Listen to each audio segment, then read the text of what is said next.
Welcome, everyone. Welcome back to the Dr. GL White Show, TikTok Live. Let me get everybody on. I'm going to tell you right now, you all, I have the most amazing discussion that we have to get in on today, you all. Y'all head on in. If you're married, if you're in a relationship, I'm going to tell you all right now, get someone on, get your spouse on, get your girlfriend on. If you're contemplating getting married, I'm going to tell you get people on because there's some important discussion and dialogue that I kind of want to have today. I have, and I'm going to reiterate this. It's why your spouse stopped trying. That's the clicker there. Why your spouse stopped trying, right? And that's something when we talk about when the I want to starts to feel like I have to. So we got to take a look at that, you all. When the I want to starts to feel like I have to, right? Do they want to do it, or is it just a role that they're expected to play? You all, I'm coming in on this. I'm going to tell you right now, and I got to put my disclaimer out. Y'all come on in. Y'all talking to somebody. Yes, I'm a therapist, and yes, I'm a professor, and I teach all this. And yes, I've been married 37 years. So I'm going to tell you that a good deal of what I'm talking about actually really is a result of being married more than the textbooks or anything else. So y'all come on in. Y'all join someone. I'm going to tell you right now, come on in when the I want to starts to feel like I have to. You all, there's a lot to be said about these marital roles and relationship roles. And believe it or not, a lot of people go all the way from dating to being engaged to all the way to being married and having never really had an honest conversation about the marital roles in this thing called expectations. Good to see you, Brother Anthony Jones. Glad to have you on. You all come on in. Melanie, good to see you all. I'm Dr. J.L. White. Y'all can call me the TikTok doctor if you want, because I'm committed to just a few things in my work, and that's healthy families, healthy relationships, healthy marriages. And so all these little tidbits come important. I see you in the and I'm praying for you on that, Brother Jones, who says that you got some mediation for the divorce tomorrow. I'm going to talk about that too. I'm going to give you this one piece there. You get ready here. You all keep your cool, Brother Jones. Keep your cool. If you got an attorney, let the attorney speak for you. Make the big distinction between things that you want versus the things that you need. But you all come on in, y'all. This is a big day, and I'm going to tell you, we'll learn a lot about how many relationships, if we're not careful, can go into a decline. The flame begins to flicker, and then the flicker dies out, and before you know it, you're trying to figure out what happens, right? So I call it the hidden killer in relationships. That's the silent expectations. So y'all come on in and take a look at this. Good to see you, Aurora. We are going to talk about this here. Again, y'all get someone on here. Y'all come on my YouTube Live if you're watching. TikTok, I'm telling you all, get someone, because we have to delve into and have this conversation about marital roles. Marital roles. And there is a distinction between marital roles and the expectations, because marital roles can begin to shift, but sometimes many people go into marriages with certain expectations. Now, before I jump into this, I got to put a disclaimer out here, right? And that is, this is a generational piece. So for some of you, I'm 60 years old, but I'm going to tell you, for some, my generation and much older, marital roles and expectations began to look exactly alike. And what does that mean? The man brings home the bacon, the woman flies it into the pan. Those are the roles, are the expectations. She's not expected to work. He's expected to do all the work. She's expected to take care of all that.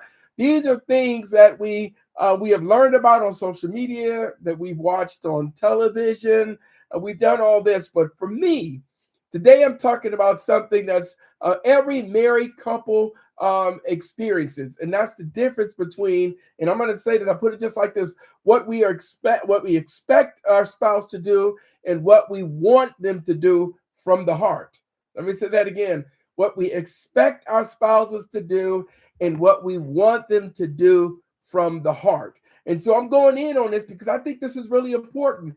I think this is an absolutely critical conversation, you all, that we have to get into. So, you all, I'm going to tell you right now, share this live with someone, bring them in. Just say that I just want someone to just take a look at what Dr. White has to say about marital expectations, because this actually can be a hidden conflict in the relationships. And here's a secret, you all, especially when the unexpected things begin to happen in relationships. So you all come on and y'all get people involved. Y'all have them join on in. We are going to see this difference, because I'm going to tell you, I'm being very honest with you. When we began to look at these relationships and some of the challenges that have happened over time, when they began to decline and these problems began to kick in, and you have no idea that part of the challenge is that you all have certain expectations. Now, think about this. When you got married, you have to recite marital vows for sickness and health, in richness and poor, right? For better or for worse. You know, those are really cycles in a marriage. If you stay together long enough, y'all gonna have some really good times. Y'all gonna have some difficult times. You all are gonna have some times when the finances and everything is prosperous, and y'all are gonna have some times out of nowhere when there's a sudden loss of a job or a sudden devastating impact. And when those things happen, how you all behave, if these roles are defined and suddenly the person who's expected to be the breadwinner loses the job, all hell breaks loose. So y'all get somebody in. We have to look at this and think about this. This, I want to get people on to this dialogue, because think about this. Relationship statistics tell us something important. And think of this. Right now in the United States, there are over 2 million marriages each year, roughly 672,000 divorces, with the divorce rate continuing to decline compared to decades in the past. But while many people think half of all marriages end in divorce, the reality is more nuanced. It varies by the marriage order, whether or not this is your first marriage or your second marriage, or other factors. But roughly 40 to 50% of first marriages end in divorce over time. And so there's so many factors that can be contributing to this. And I teach statistics and research, and that, there are multiple variables. So there's no single variable or single factor that can explain it. So what I do is I'm going to pick on each of these things that can strengthen the marriage, but in the absence of it, it can cause the marriage to decline. So we do know that despite most married couples report, listen to this, you all, satisfaction with the decline in divorces, but most married couples over time really report satisfaction. Around 60 to 80% of married Americans say they're happy in their marriage. And in long-term marriages, those married 20 or more often report being very satisfied. And that's because we kind of get set in our ways after a while. So why do we struggle? So where are the issues coming in? These are the things, y'all, we have to have these conversations about. And so we're going to get into it, right? There's a different word, I think. I'm better single making. I got you, Anthony Jones. I see it. He said, brother, it's different. It's a different world. I think I'm better single, making it on my own. Well, Brother Jones, that might be the reality that we find ourselves in. But here, let's just say I'm preparing you for the next relationship. All right. So y'all join on in and get on in here. I'm going to prepare some of y'all who are in a relationship, but who are not and expecting a relationship. Even from marriage and relationship, the expectations do vary. And so these are the things I want you all to talk about, because when we move from duty to disengagement, right, where all of a sudden, things that you're doing in a marriage, you go from wanting to do it to now it starts to feel like a duty. Right now, the roles, without cultivating the desire behind them, can become problematic. So we're going to unpack some of these differences, and we're going to shift from, watch this, y'all, expectations to the genuine desire to improve and do things in a relationship. And so it makes a big difference. Now, I'm getting folks involved. I got a simple question that I want to pose for those of you who are on TikTok, YouTube watching right now. Those are the national numbers that y'all just heard me talk about. But let me ask you something. What do those statistics look like in your relationship? What do those statistics look like in your relationship? And another way to put it, do you are in your role in your relationship or your marriage, are you doing things because you're expected to do them? Or are you doing things because you want to do them? That's the first question. I need to know that. Edwina, are you in a relationship? Are you doing things because you expected to do it? Or are you doing things because you want to do them? Right? So we kind of pause on that because I think it's a really legitimate question that we have to jump into and come to understand in our relationships. Right? So think about this. Because I'm going to talk about some marital roles. And I need to know from you all whether or not it's an expectation or whether it's something that someone wants to do. Now, let me put this disclaimer out here. Again, I can tell you right now, being married 37 years, there's a lot of things that I want to do, and sometimes I just don't feel like doing it. Right? Just some things I just don't feel like doing. And so we have to take a look at it. Good to see you, Kenneth. The question that I'm asking is I'm looking at expectations in your marriage, and I'm asking in the relationships, what does it look like?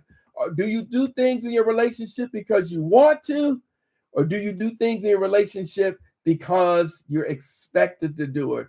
More likes, and so let's look at it. I'm going to say, drop a heart in here if you want to do it, y'all. If you're in relationships and you're doing things because you want to do it, then drop a heart in there. But if you're doing things in a relationship and it's starting to feel like expected, like something you expected to do, then give me a fire icon. I'm just kind of curious because I see, and let me kind of help a little bit on this. Expectations, right, is duty driven, right? When you're in a relationship and their expectations is duty driven. Here, let me see here. Expectations on my part was low, but we all want what we give. Absolutely. You what you put out does have an impact of what comes back to you. But think about this: expectation are duty driven. Desire is heart driven, right? So does your spouse do things because they desire, it makes them feel good, or do they do things because you have an expectation?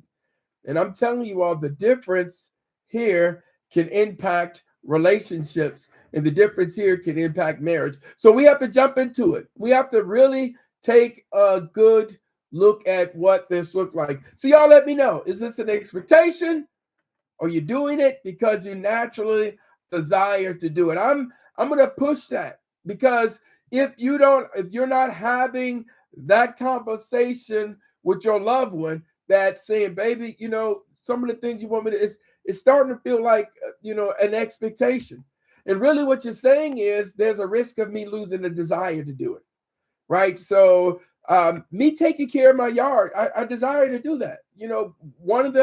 Because the house reflect when people come up to my home, that front yard, right? That front yard is a reflection of me. So I do things because I want to do it. Now, is my wife going to get out there and do the yard? No.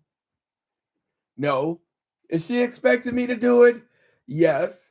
But that expectation is secondary to my desire to want to do it. Did y'all catch that?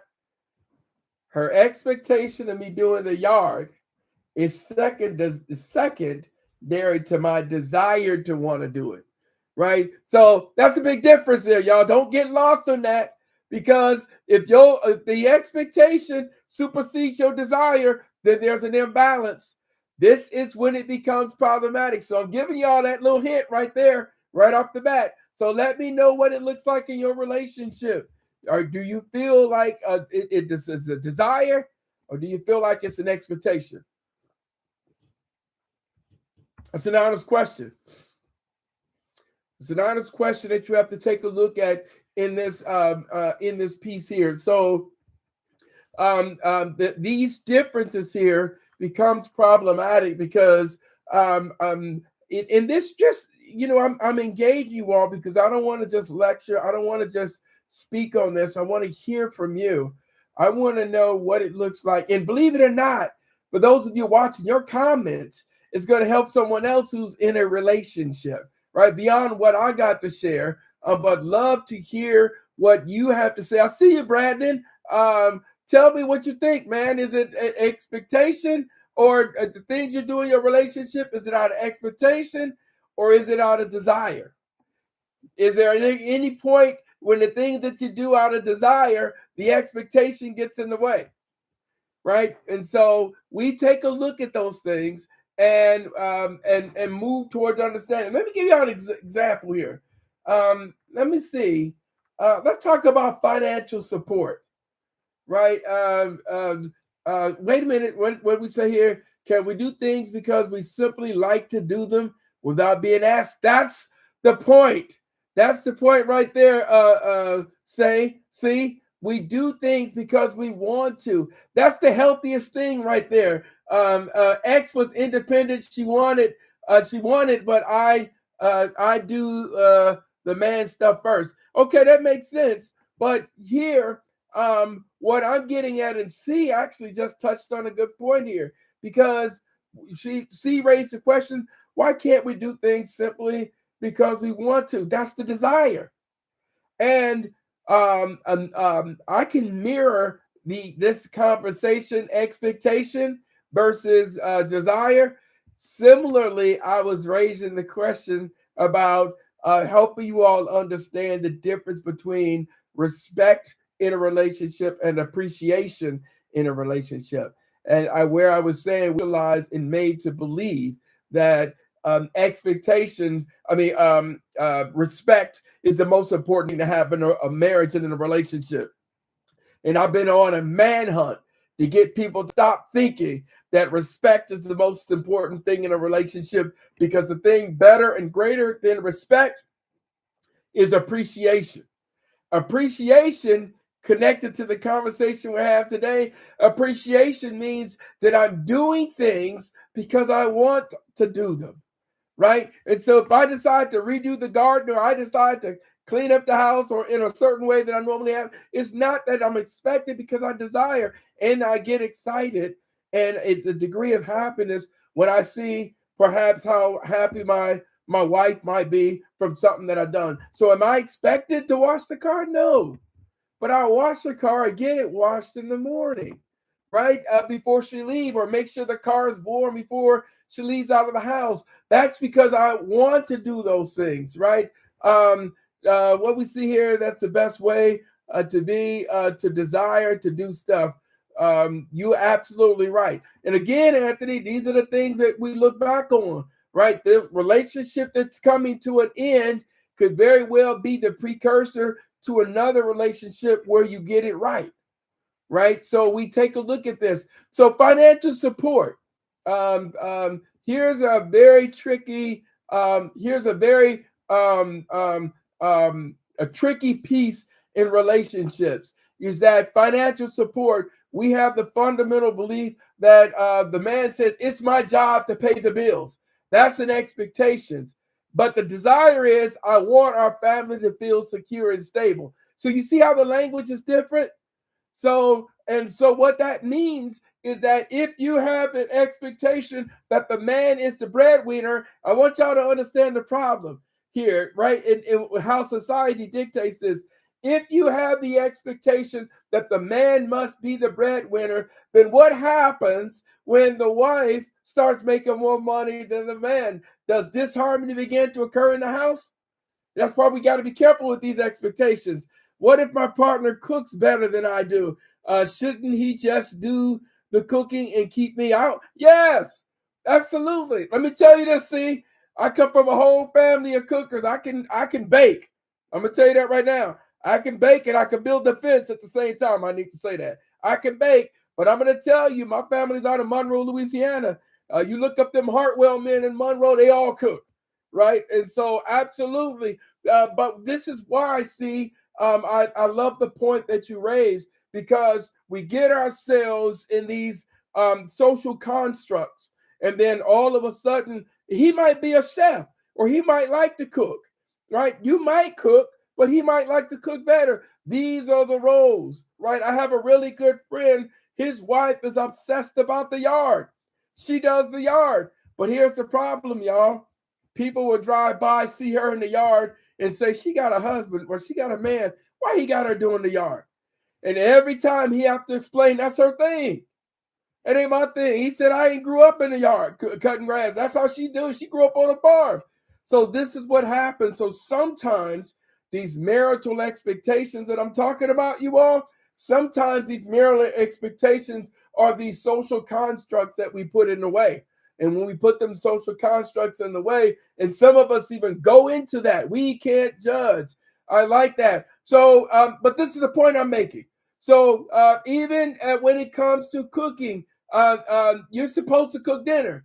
And so someone enters into a relationship saying, you know, my wife don't even cook for me. Well, my fundamental question is, well, can you cook? Now, somebody might say, now, don't marry a woman who don't know how to cook. Well, if that's going to be the rule, she should be able to say, don't marry a man that don't know how to put an alternator in the car. Y'all see what I'm saying? There becomes some dangers when we buy on the, hey cuz, I see you. So this is the part here that I'm emphasizing here, why it becomes important that we make these distinctions between expectations and desire in relationships. So even within the context of cooking. So this is the big piece I'm saying. The flame begins to flicker in relationships when you walked into those relationships and y'all never had honest conversations around what those expectations are.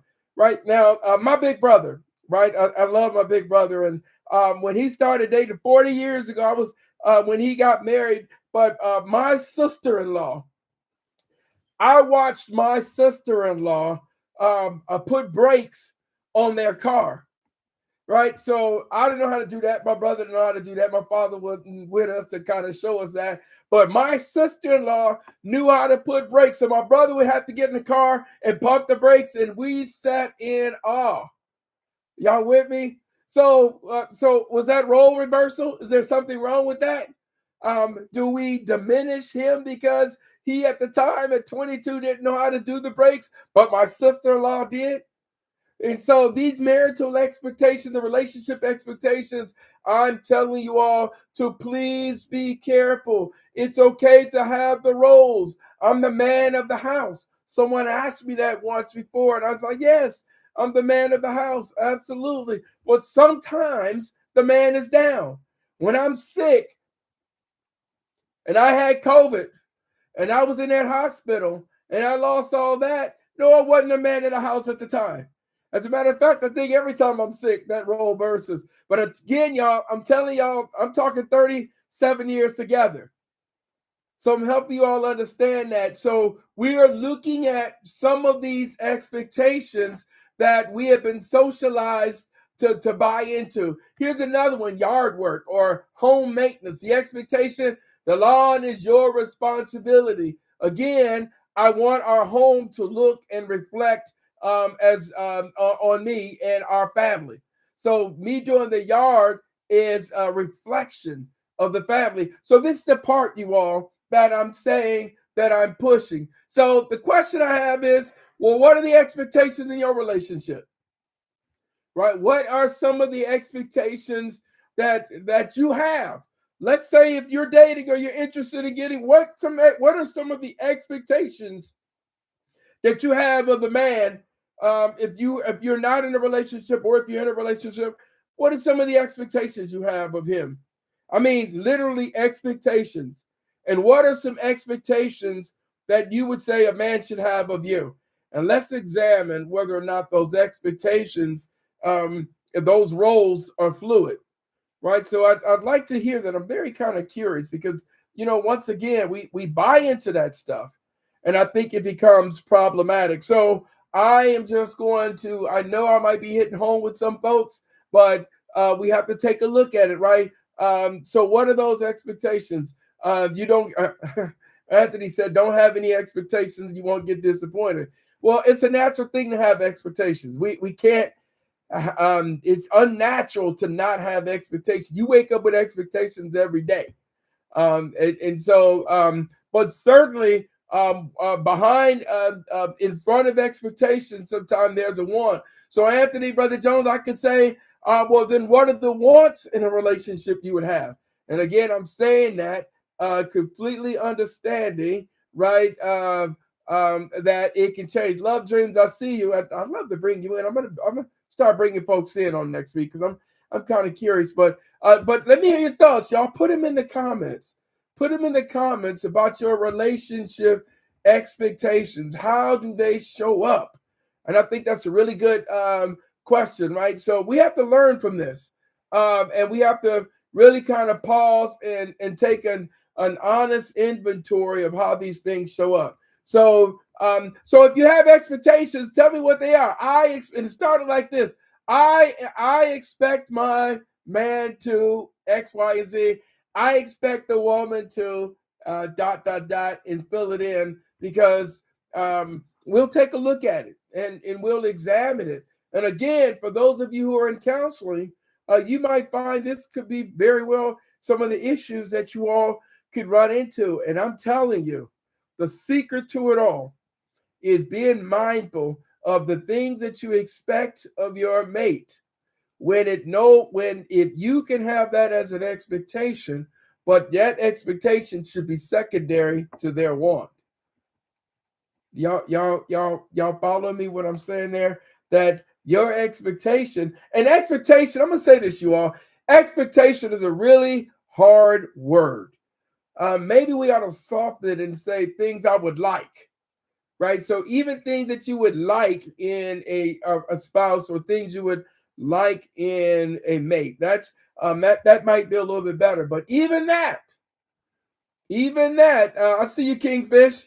Even that, pay attention though, you all. The things that we expect versus or things that we would like versus whether or not the person in your life or in your relationship desires to do that, right? Because when it goes down, when it begins to decline, you will know because even the quality of whatever that thing that person is doing begins to decline. So C says that he does the cooking, but the moment he no longer has the desire to cook and prepare the meals, then you're going to see the quality of that meal or the consistency of that meal or the frequency of that meal began to decline. I'm telling you, it makes a big difference when we don't feel appreciated, when we don't feel that the desire or the excitement, when we don't feel it's there, then it begins to decline. So this is why I push that we take a look at some of these expectations. I got one for you. Um, um, what about this concept of emotional support?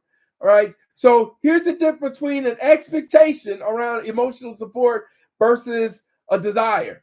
So an expectation around emotional support is this: you should listen when I'm upset. That's an expectation. I got stuff on my chest. You should listen when I'm upset. That's an expectation. But a desire is different. The desire says, I want to understand what you're feeling.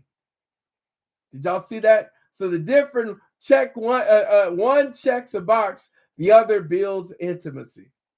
One checks a box, right? You should listen when I'm upset.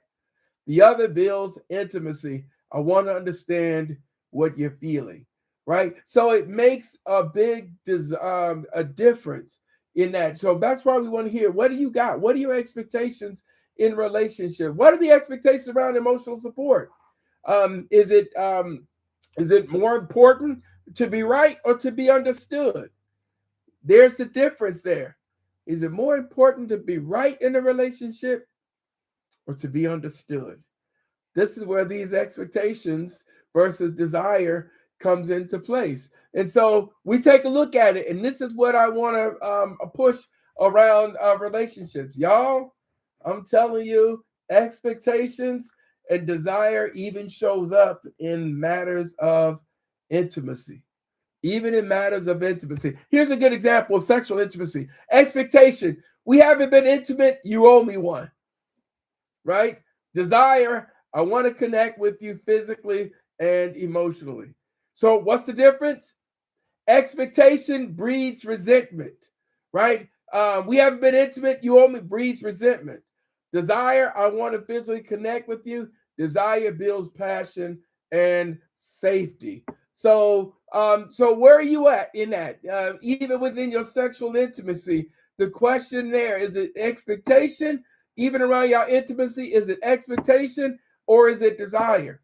Makes a big difference, because if your spouse or you find yourself no longer desiring at that particular level, because of expectation or the shifts in expectations, then this is your opportunity to pay attention and to hone in on what I'm getting at. So, expectations versus desire, even intimacy, makes a big difference. And so we have to kind of hone in on it. So I'm pushing it. And I'd like to hear what some of your comments is. Some of y'all want to come. Some of you know what I really need to do. I think I'm gonna do this next week. I think I'm gonna start bringing y'all on the screen. I want to kind of hear from some of you all.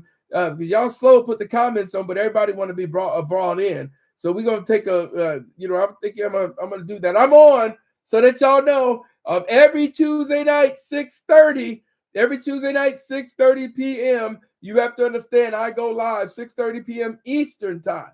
I go live. And on YouTube, I put out a new post on the Dr. G.L. White Show live YouTube every Tuesday night at 7 o'clock. So when I get off, you all go to my YouTube channel, the Dr. G.L. White, and you will see new posts on new topics, new conversations, new interviews that come out every week. But today, we're jumping into these marital and relational expectations. And so that's the part that we're going to push and hone in on. So I just ended up talking about, sexual intimacy, emotional support. I think these are important.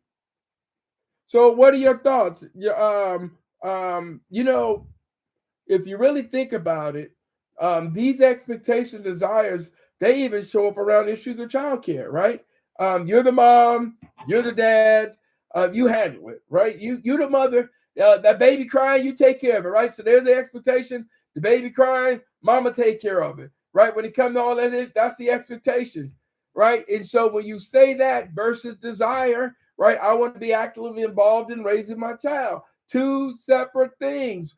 But the expectation part there is that one feels like a burden. You the mama, you take care of the baby. I'm gonna tell y'all right now, with all three of my children, especially with my firstborn, right? They're all adult women now, but especially with my firstborn, y'all need to understand this. At night, after seeing that child being born and saw what my wife went through, I'm talking 32 years ago, but watching that child be born, I'm gonna tell you right now, there was no way on earth that after that I could expect her to be up in the middle of the night when that baby started crying, because that blew my mind. But again, expectations versus desire in relationships. This is the thing I'm saying, that when we lose or forget that there's a big distinction between having expectations and having desires in relationships. And if you miss it, then the flame begins to flicker. I'm not going to run away from that. The flicker, expectations is duty driven, desire is heart driven. Expectations is duty driven, desire is heart driven. Now, Jason Barnett, let me tell y'all this right now. There might be some old school people that come on and say, well, maybe it is duty driven, but I do expect my wife to do this. I do expect my wife to do that. And then you stand strong on those expectations, right? If that's somebody's perspective, let me know. If there are some things that you expect and you concrete about those things you expect, and I'm curious to know what those are.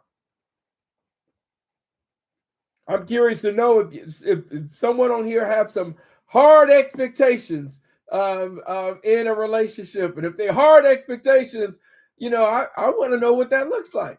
I'm curious to see what that looks like as a hard expectation. What I'm gonna offer up is, again, especially I'd love to hear from some of you all that have been in a relationship for 10 years or more.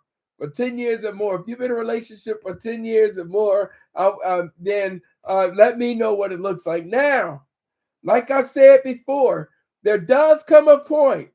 There does come a point over time, something does happen. Once you've been together a certain amount of time, then we do kind of sink into certain roles. They're not expectations, they just kind of sink into certain roles, right? The toilet stool get backed up. My wife said the toilet stool backed up. It's over time you kind of sink into certain roles. It's not like she can't put the Drano in, but you kind of sink into certain roles. She says, my hard expectation is that my husband will get my car washed. You know what? You know what? I like that. See, I like that as a hard expectation. I think that might be my wife's hard expectation too, to think about it, because I don't, now I'm thinking about it, I don't remember her. I don't think I remember her I remember her always saying the car needs to be washed. So see, y'all might be sharing notes now that I think about it. But again, you all, even what C is the point that C is making there. It's a hard expectation, but it ain't a heavy expectation. Let me say that again. But here's the trick, C. Again, I still don't back away from this, that overall, and good days do outweigh bad days. That's the point I'm saying. So that means that you have that expectation and your husband don't mind doing it. That's the part that I don't want to get lost. C has a hard expectation, but for the most part, I'm gonna throw that word in there, right? Because it's not always. Ain't nothing that I do after 30 something years of marriage all the time. But I'm gonna say this, for the most part, C has a hard expectation that the husband is going to wash the car. And I'm going to say this, and for the most part, I'm going to say that he doesn't have an issue with washing the car, right? For the most part, he probably makes sure the emissions get done. For the most part, he probably makes sure the oil gets changed, right? And so those are roles, you all, right? So even though C has identified that as an expectation, that those become some of the roles that we do take. That ain't to say that ain't to say that C takes that doesn't say that C takes doesn't can't get the car washed or get the emissions done. But in relationships, C said I get that to my husband, right?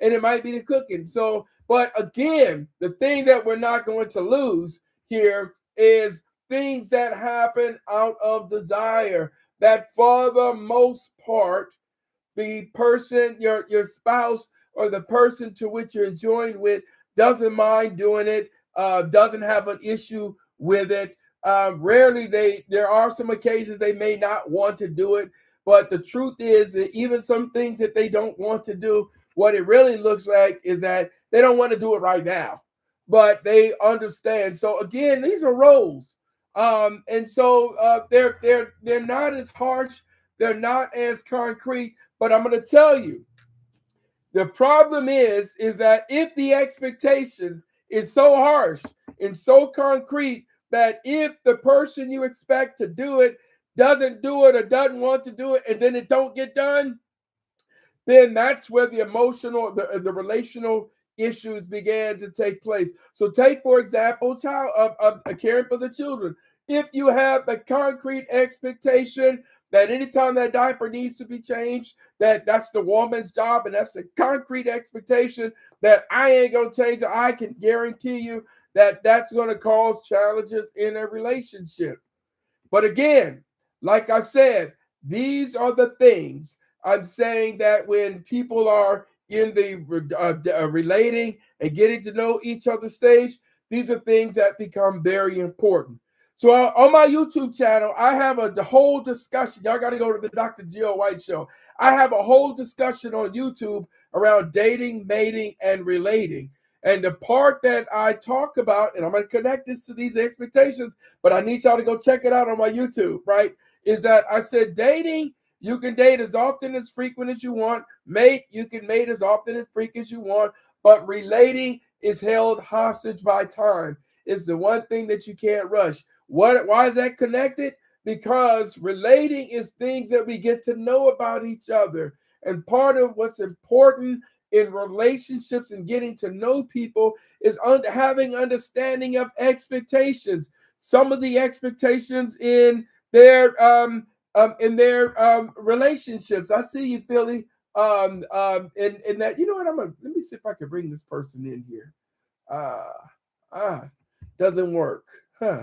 Tried to bring Philly Green in. But marital expectations is very important. Kenneth, welcome. I'm glad to have you on, Kenneth. I am talking about expectations in relationships, expectations versus desire. And the topic that I gave is that when the marriage flame begins to flicker, and the question that I'm posing, when the marriage flame begins to flicker, does it have anything to do with the marital expectations? And so what I said here is that we began to see a difference with expectations, things that we expect in our relationship versus that our partners should do in our relationships versus the things our partners desire to do.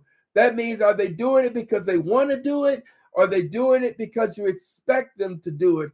And what I'm saying here, and I need y'all to understand, is that the moment someone no longer desires to do anything in your relationship, if it starts feeling like a burden or an expectation to the point that it gets uncomfortable or problematic, then even the quality and the desire around that thing begins to diminish. So this is what relationship maintenance is about. This is what ongoing good communication in relationships are about. It's about having those conversations about our desires versus our expectations. So I'm always saying, go to therapy, go to couples counseling, have those conversations, you all, because you got to do a check-in, right? You got to do a check-in and have conversations just in case something begins to look different. You start noticing that the things that your partner has done all the time, all of a sudden, they're not doing that thing to the degree they used to do it, or the quality, or with the excitement that they used to do it. And then the question becomes that you begin to pose is it starting to feel like or look like a burden? And that's the same thing from you. You know, that's a good, honest question that I'm harking on. Now, if this is hitting home, I'm gonna tell y'all right now. If something I'm saying is hitting home, y'all just drop a flame in a comment, right? If something that I'm hitting is making sense to you, give me a thumbs up, give me a shout. I'm just kind of curious if it's hitting home and if it's making sense. So we're going to move through these things and we're going to examine it, because some of the things I'm telling you and talking to you about right now, making the distinction between expectation, which is duty driven, versus desire, which is heart driven, knowing that the difference can impact marriage. We start looking at some of these common things around providing financial support. Expectation, my job to pay the bills, versus desire, I want our family to feel secure and stable. The difference: obligation creates pressure, desire creates partnership and pride.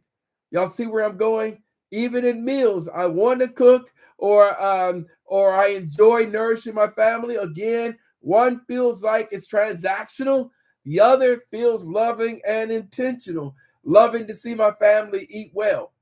So this is where we're pushing here from the yard work.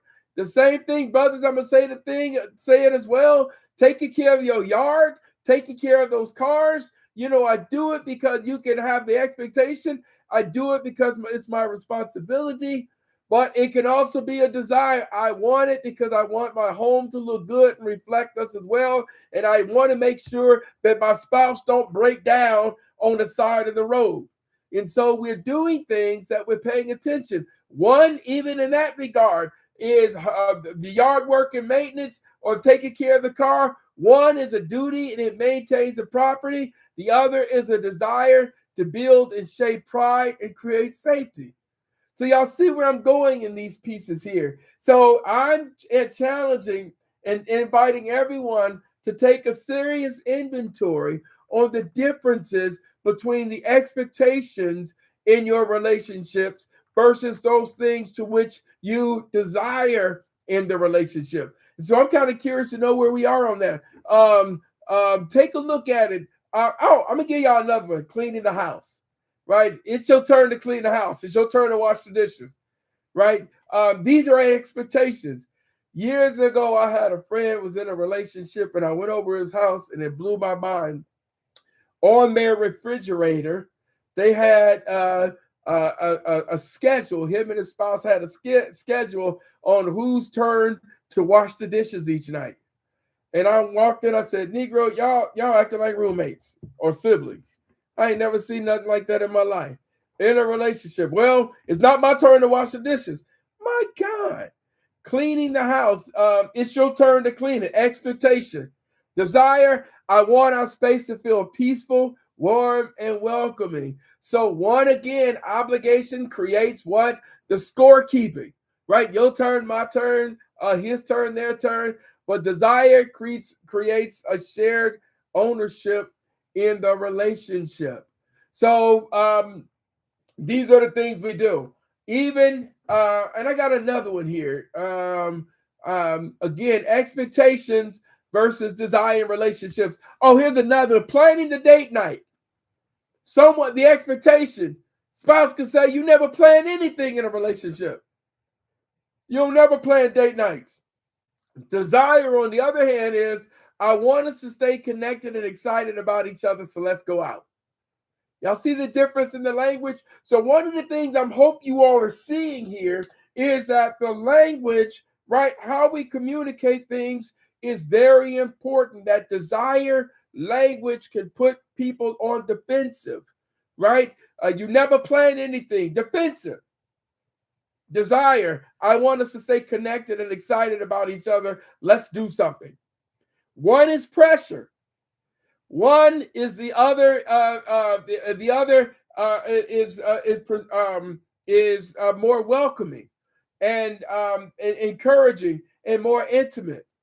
And so that language, the expectation language, can become very, very tricky, right? Oh, here's a good example. Again, you all, and if some of this resonates with you all, again, drop a flame in there. But here's a good one: respect and affirmation, right? Respect and affirmation, right? Now take a look at this. The expectation, the language would sound like this: you should appreciate some of the shit I do. Right? You really should appreciate what I do. Desire, on the other hand, is that I want you to feel valued and seen. Y'all see the difference? So when the person hears, you should appreciate what I do, versus I want you to feel valued and seen. And so it makes a big difference in that language. And so these keys I'm offering up to you all, right? These tools in the language is just an opportunity to pause for a moment and to begin to take inventory on your relationship expectations and the relationship desires. It does make a big difference, even you all in conflict resolution, right? I'm going to tell you need to apologize, or I want peace between us more than I want to be right. So someone long time ago told me that I'd rather be happy than to be right. And that makes a big difference in relationships, because one, me saying you need to apologize, or the feeling of having to apologize, is obligation and it ends encouragement. But the other desires restores, the other is a desire in of itself restores connection.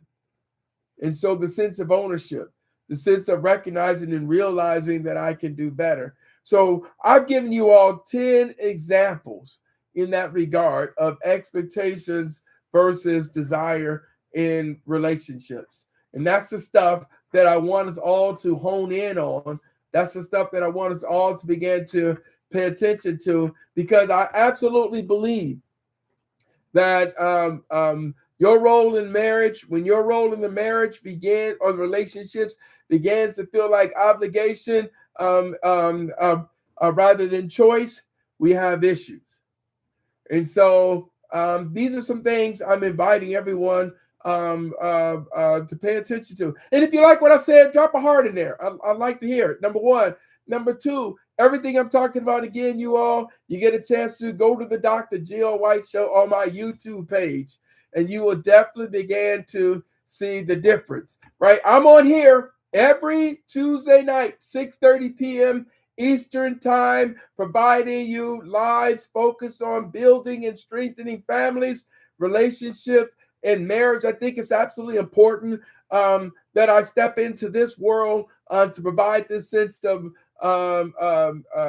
responsibility and an obligation. I think, and I value it that much. And so hopefully there's something in this dialogue today that resonated with some of you anyway. So as we wrap up this conversation, I just want you to remember that your spouse is not a task list. Your spouse is not a to-do list, right? They are your partner, they are a person, and they are a heart. And so that becomes something that's very important. Be careful with regard to expectations, because expectations may tell us what we should do, and what should be done, but desire tells us why it matters. You all, desire tells us why it matters. So expectations can fulfill an obligation, but desire builds intimacy, gratitude, and joy. These are the things I'm saying on the back end. Intimacy, gratitude, and joy are the things that strengthen and build relationships. If that relationship you're in, whether it's marriage or you're living together, but if things began to feel as if they are a task, a to-do list, or an expectation, then these are the flags that I've given you, or the warning signs that you must pay attention to. So when you choose to do things because we love and not because we have to, that's where the marriages don't just survive, they begin to thrive. So tonight, ask yourself this simple question. Are you doing things for your partner because it's expected or because you want to? And how might your marriage change if the answers are rooted in love? And so think about these things, focus on these things, continue to build on your relationship, continue to strengthen your marriage, continue to have open and honest conversation about what's right, what's important, and what you would desire most in relationships. I'm Dr. Gary O. White. This is the TikTok Doc. For join me after this. Go to my YouTube channel. You can see every Tuesday night I put out a new podcast on YouTube. Take a look, listen to what I share. Hopefully, it adds value to your relationship. Hopefully, it adds value to yourself. You all join me on next week, because I'm going to continue to build and strengthen the relationship, the marriage, and building toward family. So until next time, I appreciate each and every one of you for honing on in. And I'm going to tell you, I absolutely look forward to seeing all of you on next week at the same time. All right. So holler at me and let me know what works for you. Take care.